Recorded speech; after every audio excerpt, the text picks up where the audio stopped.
ahead. Hi. Hi, As good. usual. As Yep. usual. I was just starting to introduce your song first before you. So now that I get to introduce you, um, you inspired so many people with that song. I honestly, honest to goodness, I've been humming it since. I'm serious. It really was so impactful. I'd love to hear about it. So welcome, Ellie Schwebel. Um, Stand by You was a song created for Amudim's fundraiser, their event, United to Heal, and it was just remarkable. So, welcome, Ellie. Thank you. Thank you for having me here. It's Thank you for taking the time to understand where this came from and to to engage with this tune, which has been such a you know amazing and meaningful journey for me. Um, and really, yeah, thank you. Thanks for taking this time. for Thanks those for for having me the here. record. For those who don't know, I didn't tell anybody. I called Ellie the next morning, I believe, after the event, right away. Thanked him for it. Um, so, how do you go? How long before? I have so many questions, Ellie. Forgive me. I have so many questions. How long before? I'll give you some of the questions right up front. Uh, Okay. I'm curious, how long did it take you to write it? How long in advance did Yummy Chef to tell you that ask you to do the song? And I'm really curious how this process works. I'm an artist of a different, art is an expression. It's a feeling. You try to convey something more than the words or the song or the painting. My wife's an artist. So Amazing. uh, I'd love to find out the artistic process. Like, how do you do the song first and then the words? Do you go for a walk and for a 3-hour walk and think of all the expressions all the feelings that you'd like to bring up in those who are listening? I'm just fascinated by the whole process. Well, um, every process is different when it comes to songwriting. Um, my process has always been like I'll either come up with an idea humming, or I'll sit down at the piano and hit a chord progression, and something hits me, something inspires me, and that becomes a kernel, a little nugget, and that nugget grows from one lyric to another lyric, or one line to another line. Like, for example, sitting with a lyric, sometimes you want to give time and space for a lyric to enter, and it needs that space. It needs, I think that songwriting in general is about space, right? It's about allowing the music to enter, and the difference between, it's like the space between the notes, the tacit, plays such a You have the huge same part. concept. You have the same concept in the Torah about the Targum. The different components of the Torah. Go ahead, please. I'm sorry I interrupted you. Go ahead. No, no, no. So for me, melody is the key. Start off with melody, but chord progressions hold that. But what's with this song? It's a crazy story, really. I I went through something myself personally with a friend of mine where um, I had to I had to forsake their trust because I felt that they weren't in a place to take care of themselves. And it wasn't just me; it was me and a friend, and we kind of did this intervention. And it was such a painful time for me, so painful for me to have to look someone so close to me in the eye and forsake their trust. And um, I went home and I wrote a song right then and there. Wow. I just came out of me because I was so overwhelmed with this. 2 weeks later, I get a call from Yummy. Hey, Ali, What a great Amudim story. is starting. We're doing something. I'm looking for a song to discuss about what Amudim does. And I want to talk about addiction. I want to talk about abuse. And I want to try to, edutain, edutainment, edutain, educate. And I said, Yummy, I just wrote the tune. I just wrote it. I just wrote part. And it just happened to be that I went through this. And I started, I was kind of, I guess, halfway through that song, the other half was written after that. But I I I started off with that with that line, that final line, which was, "I love I you love enough you for you to enough hate to me, hate you for this. for Hate you me. to hate me for this," which was about that specific piece, which was, "I am willing to put our relationship on the line for you to live." That's it. And I it was, I had to express that, and I almost didn't put it in this song because it's too much. It's almost too much. And my co-producer and co-arranger were looking at me like, "Ellie, this is very bold. Like, I don't like people don't want to hear this." I'm like, "I need to hear this, and I'm going to trust myself, and I'm going to go with this." And I I, went with it. I gotta tell you, I was watching it with my wife Liddy, and after 41 years, you each know what the other one's thinking, and um, as soon as you said that, I said, "He, boy, does he get it." That was the when I heard that, I said, "This isn't somebody who experienced this from watching a movie or reading a book."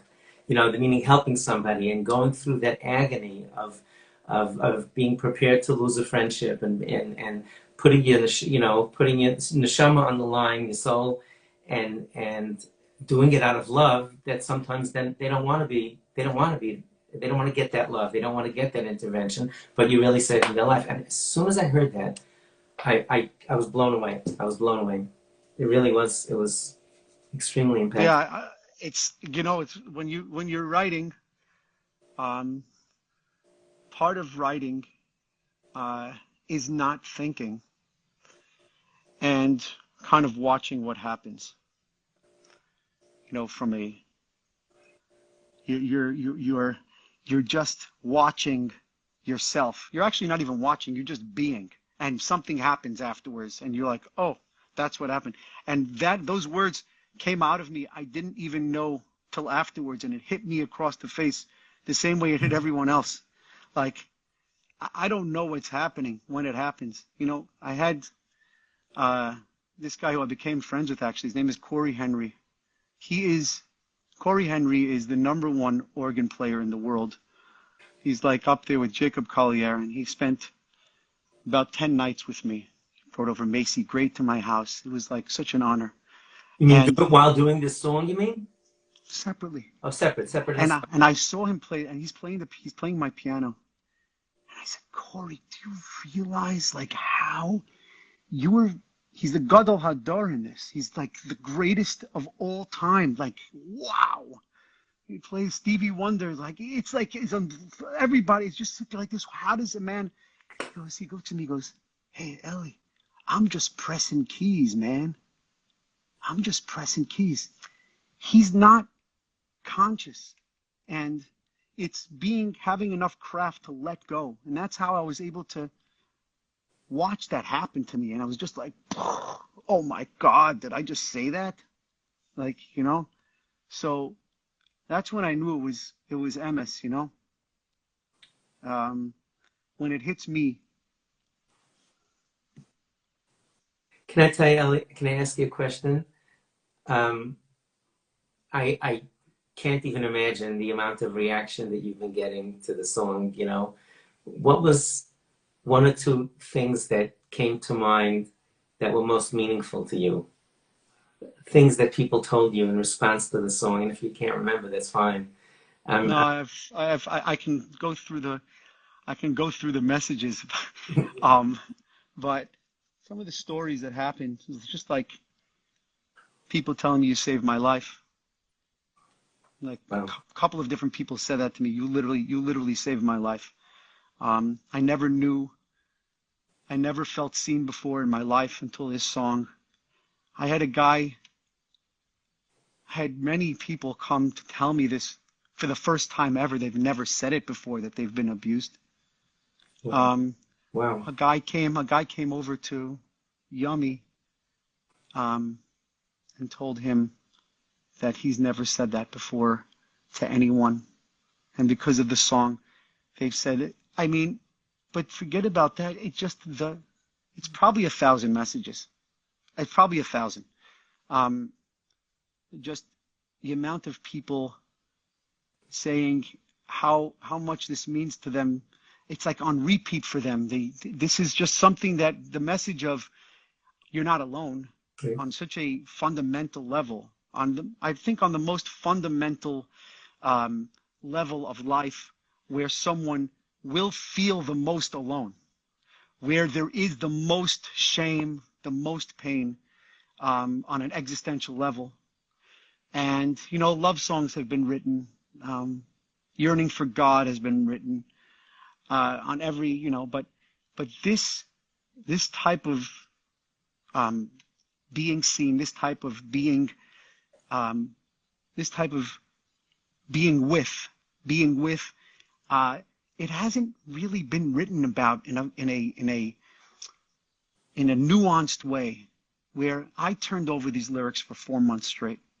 4 months. After I wrote 4 months, You were I working. wrote. You were working on this Yeah, 4 months. I didn't every day work for 4 months I straight, understand but that, but that's every day, it was every cooking. It was day, cook. It was on the fire for cooking four every months. day in my head, every day, every day. How can I say that? Can I really say that? How do I say it where I have to say? And you know what the ironic thing is? I have to, write this. I have to tell the story without telling the story, and the irony of songwriting is the same. Is that you have to let people know that you know without saying it, but by singing a reference to it, where you're not coming out there and just like why is a song a song? Why can't I just say it? I mean, and when you talked about, there were certain parts of it even where you talked about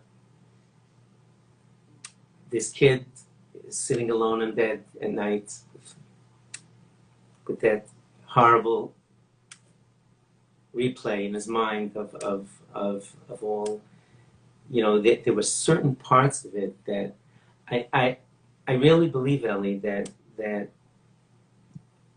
you described it in a way that survivors recognize many of those points that you touched about how it's there.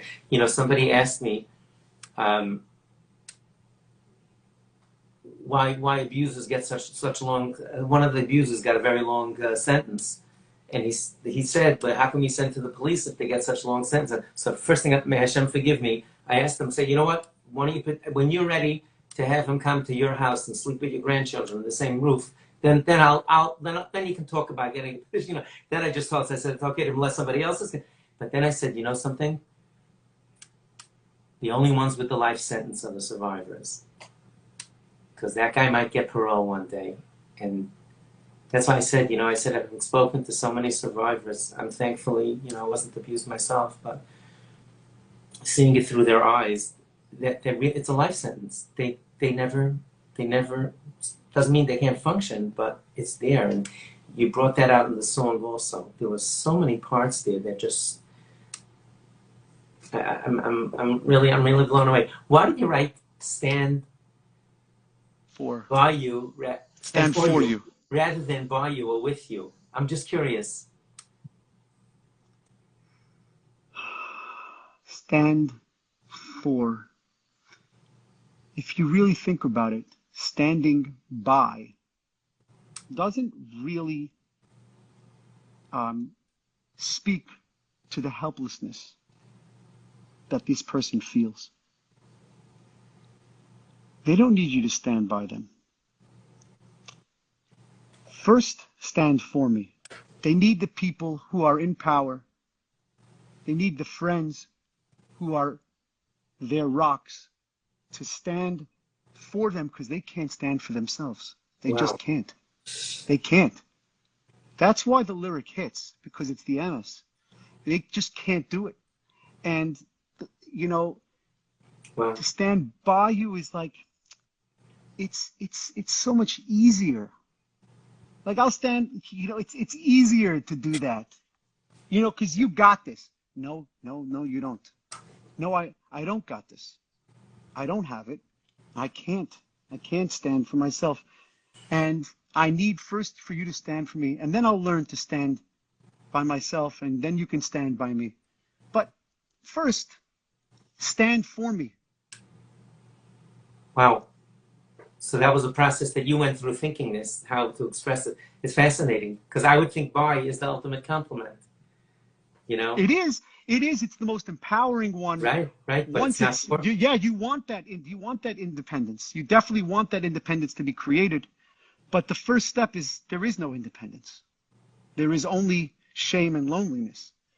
And, I think there's a Gemara that says that you can't get yourself out of the pit, or a person can't get himself out of jail. It's like, ein chavish matir atzmai. A prisoner can't release himself. that's right. So the only ways, I guess this is the Gemara. Got to come and stand for you.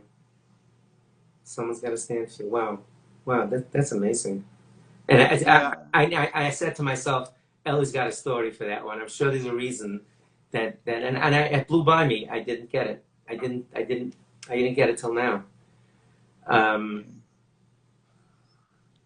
So much of, by the way, when I wrote this song, every lyric I meant from a personal experience on certain levels within myself, dealing with my own shortcomings, my own shame, my own loneliness, existential loneliness. I went through a lot of this stuff myself, and I, thank God, have been healing a lot. And I'm in a much better place in my life where I can look to it, engage with it from enough of a distance to write healthily.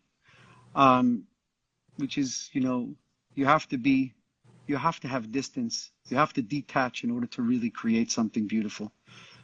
Enough. This was detached enough in the fact that I wasn't sexually abused per se in a sexual abuse way.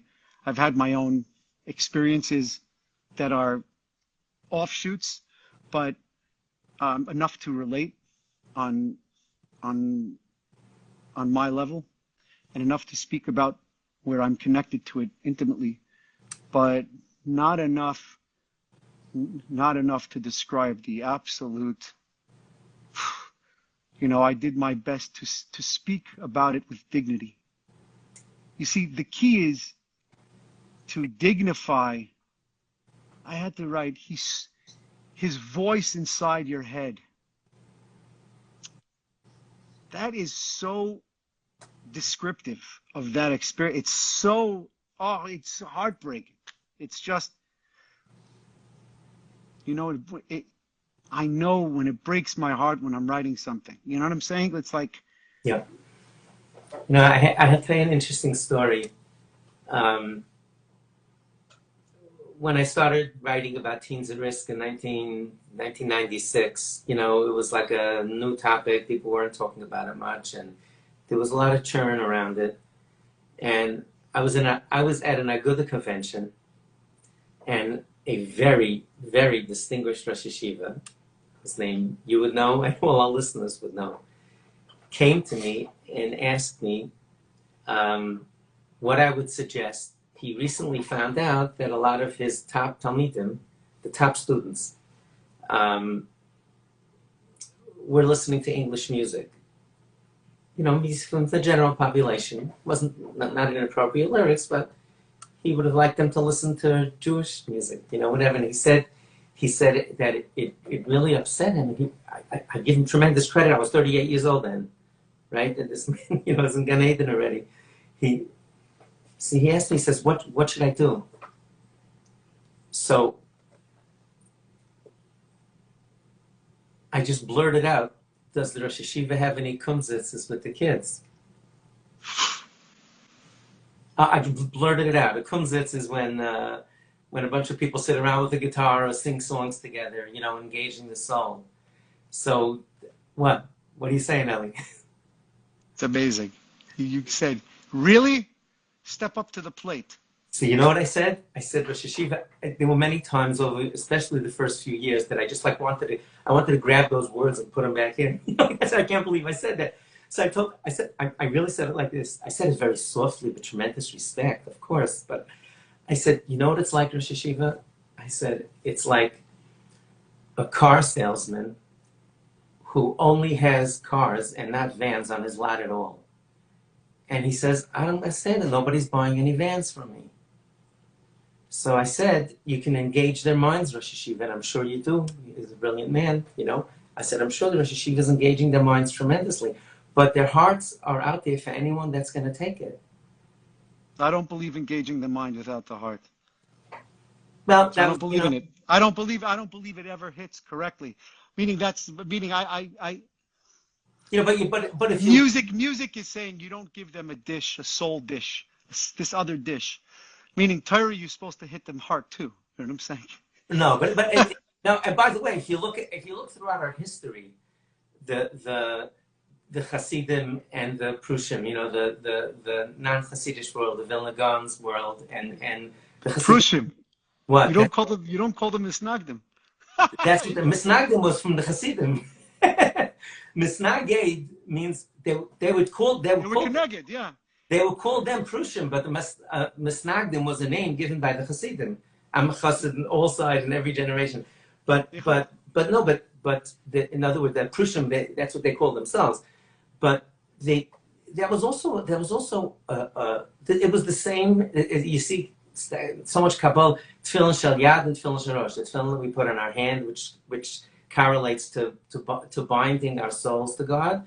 And the tefillin that we put on our head is the mayach, is the intellect, and that we want to engage them both with Hashem, and so this is nothing new, and in fact I was shocked. The Rosh Hashiva told me, he said, Reb Yaakov, I wasn't raised like this. You know, it's not something we did.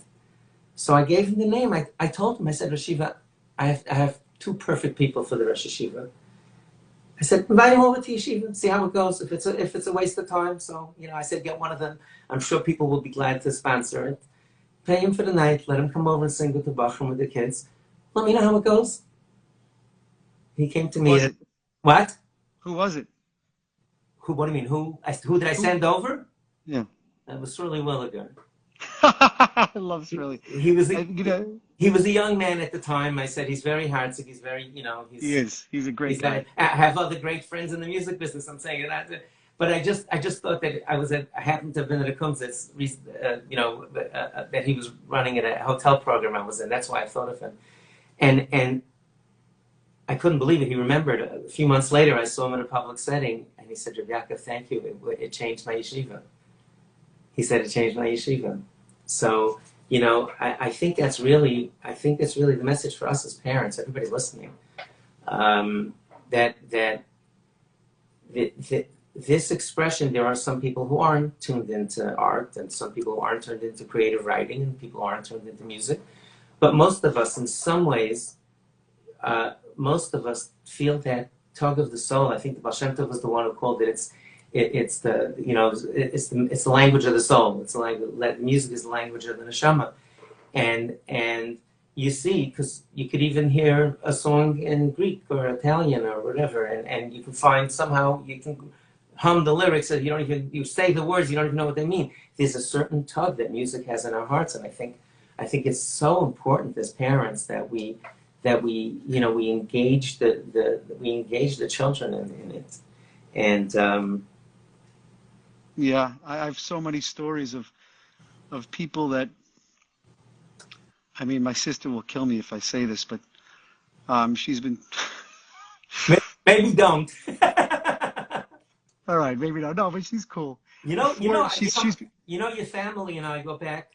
my mother told me that you're very close. You were very close to my grandfather. Sure. Papa Wassner. Papa Wassner. Joe, you want to hear a funny story? I grew up in Bell Harbor. For everyone on the call, and Ellie's mother Liba was the oldest child of Joe Yosef Wasner, and he had a house on 142nd Street, and he always had a Hasidic, like a Hasidic kishka, we call it. You know, he had that Hasidic bent, although externally, of course, he didn't see it. And he had the Satmar Rebbe, Rabbi Yael, Zechat Tzadik L'Vracha. Before they started Monroe, I believe Monroe was started like 77. The Rebbe had a stroke. The Rebbe had a bad stroke, the Satmar Rebbe, Rabbi Yael. And before they started Monroe, they wanted to get him some fresh air away from the community. And Yoseda, and I believe his brother, either had a house or bought a house for him. And are you aware of that? Do you know that? Ich bin von der erste Yoelis. From the, My name is El Yokim Yoel. really? I'm named after him. That's right. Really? Wow. Because of that. So, Yeah, he built him a house. We still have the mikveh in my grandfather's and house. grandfather's house had the garage. That's right, in the garage. My brother lives there in the summers, and the whole community still uses it. And it's, yeah, I mean. You want to hear? You want to hear a funny one? I'll tell you. Sure. I was a kid. It was we lived on 131st, so it was a 15-minute walk. And when Rabbi Yael, when the Satmar Rebbe moved in, so it was like all these Bach, my friends in Tarvadas, they got to daven with the Satmar Rebbe in a minyan of 12 people. So we cycled through a bunch of my friends and my brother's friends to come over for Shabbos, and just, the Rebbe davened very late, so we would daven early and eat. The Rebbe started like 10:30, 11 o'clock. Me too. You're another young one. So, and anyway, we would go there. I mean, long story. I put on my Streimel because the Rebbe told me to. My Seder, an incredible story. Really? I certainly didn't say this publicly, folks. True story. My mother told me when I went that my father's father's father, his name was Raberish Vishever, Raberish Horowitz, died there, and he lived in the city called the Vishavas. And he wrote Nagunim for Satmar, for Vizhnitz, for the Vishever of that whole area. He wrote Nagunim, the Satmar Shalom Aleichem, still today. The Nanun Nigun that they sing by Sukkot. Those are my Zaydas Nagunim. He wrote Tzavi Yeshuas Yaakov for one of the Rebbe's weddings. Tzavi Yeshua. Yeah. But you hear, he has, my family, we walked down the chuppah. He had a nigun for Geshem and Tal. That was just something else. And we all by our family weddings, the men go on the side of the chuppah and we sing instead of when our side of the family goes down, we sing about it. So my mother told me that the Rebbe definitely knew your Eltazeh, the Raberish. So go over and say your Berish Vishav's grandson, great grandson. So I went over and was quiet. Rabbi Yosel Ashkenazi was there, there was Zil Glick, and there was a big linebacker, Yaakov Budach Tirano. He was a big boy. He was the clear. Yeah, he cleared out the path when the Rebbe had to walk through a crowd. They were all great guys. So I went over to the Rebbe. I said, "Can I tell the Rebbe something?" He said, "Sure." So I said, my mom, I was like 13 years old. I was an American kid. I had hair, actually. I had a nice head of hair at the time.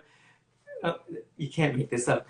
The Rebbe looks up at me and he says, Rabbeinu Vish's grandson should wear a bekisha and a shtrammel after he gets married. True story. So that was a joke to me. Like you tell me to go tap dancing, you know. And then we went there many times. And then when they made Monroe, the Satmar Rebbitzin was the class act. She used to buy. Imagine they all had a beautiful residential neighborhood. They had buses coming in cars. She used to smear the whole neighborhood. She would bring them kokosh cake and challah and flowers. You know, she knew how to do this. She had beautiful relationships with all the neighbors. And then he went to Monroe, and it's really a remarkable story. So I was going to Eretz Yisrael right after Pesach. So we rented a van, about 10 of us, and we went up to the Rebbe to get a bracha before we went. So the Rebbe was very old and very weak. He died when I was in Eretz Yisrael, so it was 2-3 months before he died. And he was bent over, and he didn't respond to any of the fellows who walked by. And the Gabba said the name, and then I walked over, and he didn't say anything. I didn't tell the Gabba who I was. He said, this is Yahya. And then he looks up. It was I can't even explain it. He looked up at me and he wagged his finger at me just like he did back then. And he said, "Vergesst nicht, don't forget about the Bekish and the Shramel." True story. You want Al Piderach Hateva? I can't figure it out. If you don't involve, he was old Yeah. and they. I'm sorry.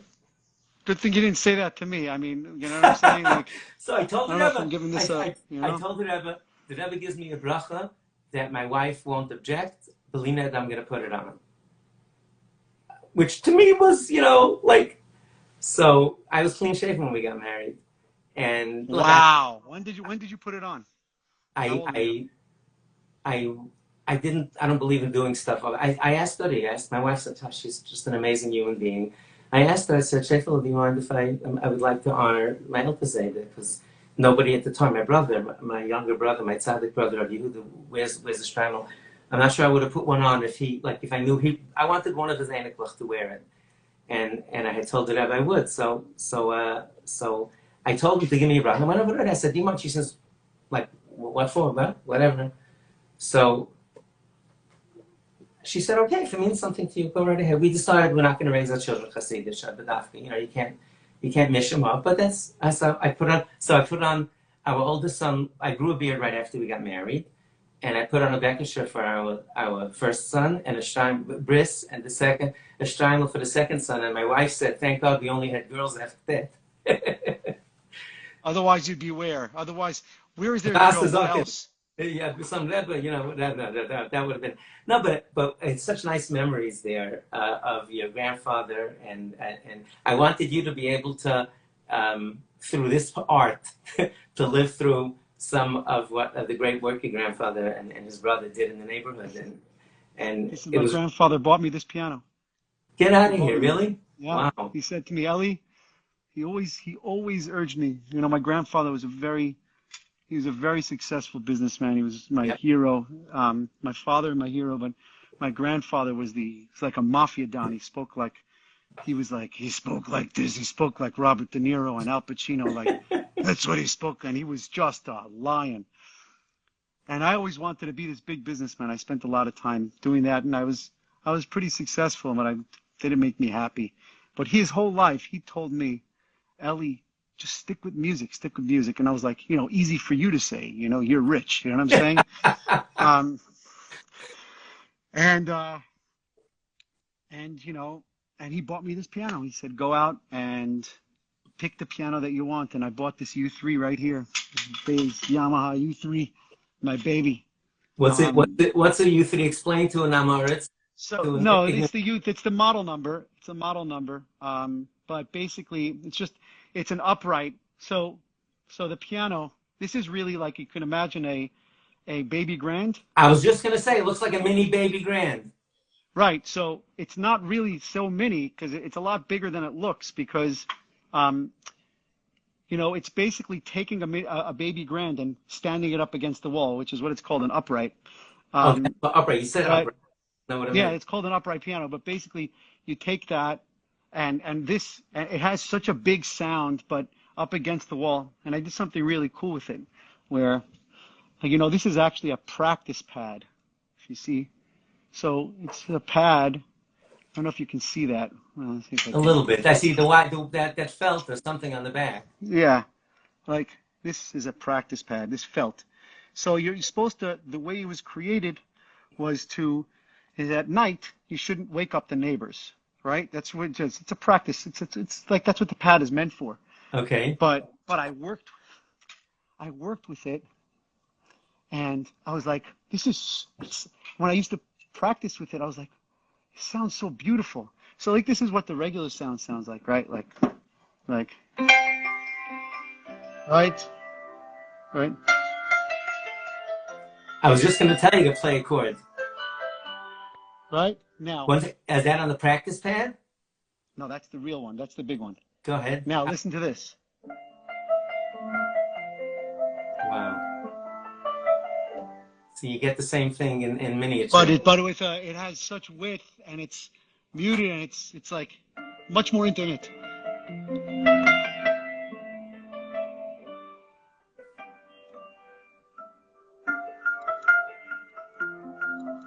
You know, it has like a bell. It sounds like this. It's just got this chime. It's hypnotizing for me. It's like hypnotizes me. I just love it. You know, Anyway, Ellie. I think the biggest bracha you could have is to do what you want, what you really, what your heart tells you to. I was halfway through college, pre-med. I wanted to be an oral surgeon. Next time we talk, I'll tell you the rest of the story. And I one summer I was in Camp Tarvadas.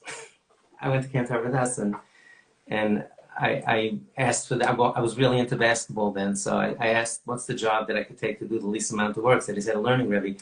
I didn't really start learning until I was 16, so like it was like the funniest thing. Yankee's gonna be a learning Rebbe. So I was terrified and I didn't want to prepare. So I went over to the head counselor, the head learning Rebbe. I said, give me the 5 kids that keep you up at night.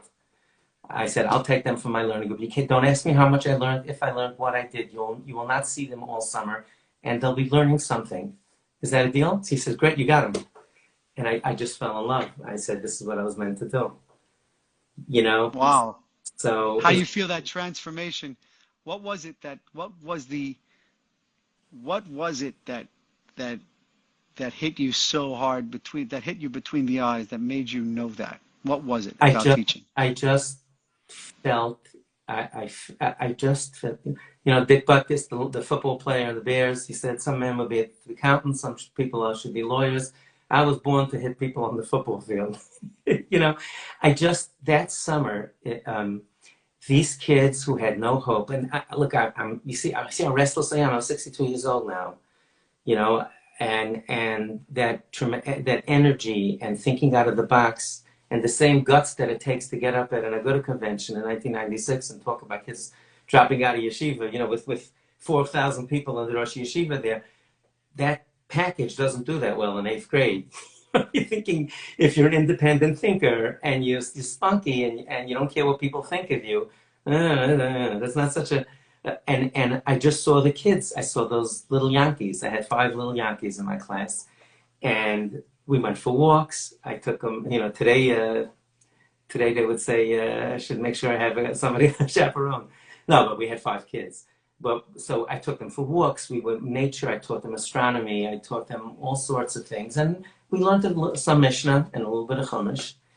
And all 5 went to school. They didn't become geniuses, but all 5 of them really, I had them the following year also. And I just felt that connection, just like you feel to music, the same thing.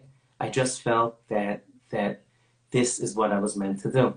And I have to tell you, I think that it sounds like you were saving yourself with saving these kids.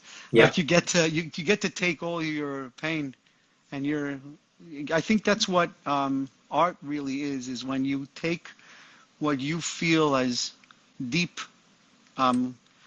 loneliness and pain and turn it into beauty and take that and kernel of pain and flip it around. You take the darkness and turn it into light. It becomes that. That's the source of it. And yeah, it's a real, that's what I think the core of all art stems from the disenfranchised, that's where it stems from. That's the core of it. Is that the core so? of all art. Yeah. That's fascinating. All of it, all real art comes from that. That's the source of it. You look back from it. It's interesting because I wrote a piece in Times of Israel last week. Said, I met Chaim Walder and almost became his partner. That was the title of the... I met Chaim Walder twice. I met Chaim Walder. We did a safety book in English, and we did one in Yiddish, and then we did a Hebrew one. So a safety book in Yiddish? My child... you don't know that? He did that with you? No. Oh. I partnered with Art Scroll, Rabbi Meir Zlotowitz and Rav Nosson Sherman, to make the original Let's Say Safe book in English. That was co-published together with Art Scroll. Then I went to Satmar and worked with top people in the Kehillah in education to make a Yiddish version of the book. We made all Yiddish pictures, and then I made one in Hebrew. So I went to Israel. And I was looking around. I needed a a translator and a graphic artist, someone who understands Israel. I didn't have a place to store books if I print them. I didn't have anything. And here I am, boom, I wanted the Israeli parents to have it, but I had no kalim, had no tools to do it. And everybody said, well, you go to Walt, he's got everything. And I went into this office, true story. How many times did I thank Hashem over the last month and a half that, my books would all be in the garbage now? I'd have 100,000 safety books in trash cans. So, and the irony of that. I met with him twice, and after the second meeting, he expressed his interest to work with me, and it was like a dream. I had everything at once. We probably would have quadrupled the sales because he has a network. And I got up the next morning and I told a very chashuv Rav made the shidduch. I got up the next morning and I said, I called Walter and I said, I'm sorry, I'm out. He asked me why, what happened? Like we were just so close. I said, whatever, it just didn't work for me, we were going in a different direction, nothing, whatever. And the Rav asked me why, and I said, I can't tell you, I don't know, I just have a bad feeling. You smelled it. I'm just telling you what happened. I can't explain it. You don't understand why. No. He was charming. He's everything you hear, charming and very gracious, and he was a good host, and I just had a bad feeling. So I wrote in the Times of Israel piece, I wrote that I have a little bit of a disability, that I don't notice things. I'm serious, I'm not kidding you. Like, I don't notice things around me. Like, seriously, if you asked me what color paint is on the wall behind me, I couldn't tell you. Like, I don't look, I'm not a detailed guy. So it becomes a problem when you're looking for your car keys or, any other stuff like that, where you have to finish a project or whatever. But because of that, I think why am I telling you all this? Because it spoke to what you were saying just now, that art comes from a chesaron, from a negative, and you build upon that. And I didn't even think about it in terms of my class until I wrote that article with Walter. Then it started hitting me. I said, I was walking around for 3 days thinking to myself, I was grateful to Hashem beyond words. And I said, but there had to be something. Why you, Yankee? Why did you're not smarter than the next guy. Come on, knock it off. What was it that did it? And I thought to myself, because I don't notice things, I didn't see the plaques on his wall. And I didn't see all the pictures that he had of the who's who of everybody. He got awards from the president or from this. I promise you, I believe that this was a component of why I walked away. Because I was taking his measure and not looking at who he is. And not looking at all the stuff. If you ask me right now, did he have pictures on the wall? I couldn't tell you. I wouldn't even know. What does his office look like? How big was it? What he asked me. So what? I don't know. Like, whatever. I'm looking at him. So that allowed me to work with my Talmidim, because I didn't care. I never did dress code. I never enforced the dress code once, all the years, till I became a principal. The principals would tell me when I was a Rebbe, I was an 8th grade Rebbe for 15 years, this guy's wearing the wrong sneakers. You know what I'm saying? I'm too busy looking at his neshama. You think I have time to look at his shoes?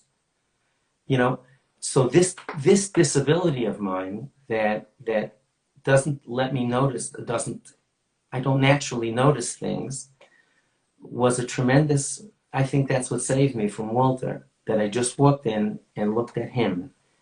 And I'm not sure that other people did that in that way, because you look around, all the glitter in the office. I'm sure that there were pictures. I really don't know to this day if he does or didn't, but I think that's what it was, and that's what allows me to see potential. Focus on the neshama, and you're not distracted. Yeah, and you see potential in people, you see potential in kids that don't believe it themselves. You see through the exterior stuff. Right. You're looking into the soul. You don't care. You're like, he's not. That's why I'm the worst guy to. I don't invest in anything. I have 2 people who do credit. If I ever want to put something in an event, there's 2 people I ask who are very critical and very harsh eye and everything, in a nice way, because I'm so optimistic. If somebody tells me, "Oh, we have this new product," like I picture the whole thing doing, oh, great, I'm in. You You're a know, dreamer. right, You right. take you take you take what's there and you can see the potential. You see But the you, but you potential. can see, but you see how it's a chasar in investing in things, right? So, sorry. Same here, but I did well with that, thank God. But I also did, I It also didn't got speak. hurt by that. It didn't I speak got to hurt. you. It didn't speak to you. No, no, no, I got hurt. No, I mean investment wise. Like Oh, oh. I did well with dreaming and I got hurt with it really badly. So I definitely, And I think your but you know what? grandfather. I I think never it, lost. I think your Huh? grandfather saw it in you. Yeah, he did. He knew. I He knew. He always said, Ellie, you're not my grandson, you're my son. And he used to say that to me. I made him a grand, but I'm his oldest. So I was very, very close to him. But, seeing the potential, it never hurt me, never, to fail at art, to fail at a piece, to fail at a song. It was, if you know, it was always a learning experience because that's the only way I grew was when I faced my ego. I already had four number one albums in the Jewish world, and I thought I knew everything. I was like 19, and we sold like 75,000 albums of Lev Tahar. It was like, wow. and it was like the biggest hit. Nobody ever did an a cappella thing before. Nobody did. We were the first real a cappella group in the From World, the first one. And we were the ones who, all these a cappella things that came out, we were the first ones, me and my best friends, and Ari Gadi and Mati.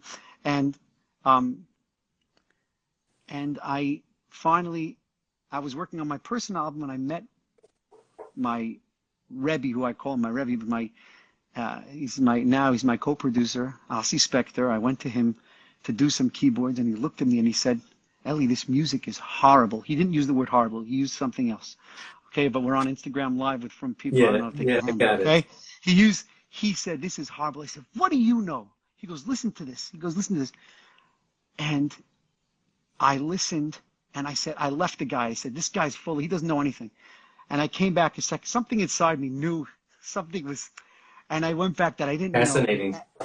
And I knew, and I realized I came back. I cried. My ego got destroyed. And I said, Ellie, you know nothing. I had to start over, all over again. You think you know everything. You know nothing, right? Listen to this guy. I heard him play a snare. I said, I ran. I said, what was that? He goes, ah. And I started. It was only then when I destroyed that I said I know everything. And now I'm just a student. Teach me. Every person may please, like, I'm just about the music. Like, I will get upset when people try to put horrible things together. It makes me nuts because I care about the music. Right. But like the ability to discern and to take that is all about the failures and failing and learning all over again and starting from scratch and like, no, I care. I want to do it right. I want it to be, So for me, failing with art is just the greatest gift because you have to face yourself and your failures. It's the greatest gift. My wife's in the middle of a painting here. So I went through the process listening as she's critiquing the work. What a fascinating conversation, Ellie. We could go ad arboika till tomorrow morning. Yeah. This was really delightful. One thing I can tell you, you didn't fail with this song. This song was really something special. Thank you. And I think you gave them a gift. You gave people a gift. Just like, I looked into those five kids and said, I get you. I didn't tell it to them, but they knew that I got them. And our Heilige survivors, our Holy Youth survivors, and people who are struggling with addiction or difficulty in their life, listen to it and say, this is somebody that gets it. He gets me and understands. Um, and you didn't get this one wrong. Whatever No, yeah. whatever mistakes you had to make to get there, it was worth every one of the mistakes. I look forward to having you on again, Ellie. This was really fascinating. I learned so much from you. And your passion for music is just very inspiring. Very inspiring, Ellie. So be Thank you. well. Be well. Thank you. Thank you. I look forward to continuing to grow our friendship. And thanks for teaching me